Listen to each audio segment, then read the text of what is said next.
So Trading 212 has reduced interest rates across the board in the cash ISA, stocks ISA, and their invest account. So what does this all actually mean? So as you can see, the current central bank rate is at exactly 4%. Now, Trading 212 over the past 1 or 2 years has been incredibly good at passing on this interest to their customers. Essentially, they've always been higher or equaling the Bank of England's central rate. Now, if you didn't know, it takes money to give out money, and to be providing the same rate as the Bank of England probably means that the company is losing something in order to provide that interest to its customers. Now, if you were to go onto moneysavingexpert.com and try to find the best instant access savings account, you would probably come across some of these. So right now, Chase is providing the highest interest rate for instant access. Remember, instant access typically means that you can withdraw your money whenever you want, just like with Trading 212. If you are locking up your money for a longer time, then yeah, the interest rates can be higher, but remember, you don't have that flexibility. Now, the current landscape with interest rates is very deceptive. As you can see, Chase is for new customers only, and the actual rate is 2.5% variable, but they do give you a 12-month bonus. So realistically, this isn't actually 4.75%.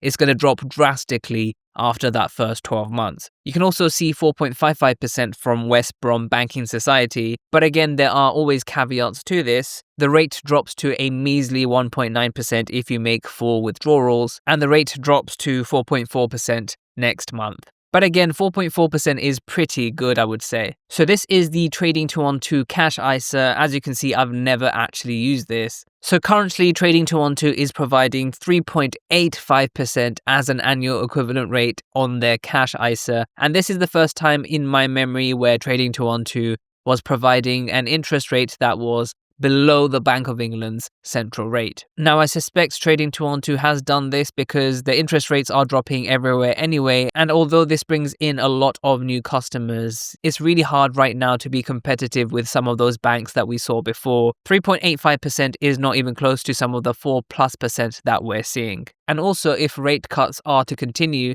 the Cash ISA anyway will become a less attractive option. We've been hearing lots of rumors about Rachel Reeves cutting Cash ISAs. It's a possibility that still could happen, I guess. So I believe Trading 212 is an investment platform first. It doesn't really make sense too much to be losing money on giving out this interest for just a Cash ISA. These are just my opinions, by the way. As always, I'm not giving any sort of facts when I speculate about the company. If you would like to sign up to Trading 212 and receive a free fractional share worth up to £100, all you have to do is to use the link in the description box down below. Now, alternatively, if you've already signed up to Trading 212 in the past 10 days but haven't received your free fractional share, all you have to do is to press the 3 horizontal line menu over here. Scroll all the way down until you see the section Use Promo Code. And in this section, just enter my code JUBAIR and you should receive a free fractional share. Now over here, this is my Trading 212 Invest account. So I hold £4,896 in cash, and as you can see, the rate dropped today. Yesterday it was 4.35%, today it's 4.05%. Quite a bit of a decline today, as you can see. So this means on that cash, I'm getting a daily interest of 53 pence. Now, as you can see, yesterday that daily interest was 57 pence, so there is quite a bit of a difference from that interest rate coming down. Now over here, this is my Trading 212 Stocks and Shares ISA. I have a lot of cash here, £117,707. As you can see across the board in the invest accounts, there's 2 invest accounts.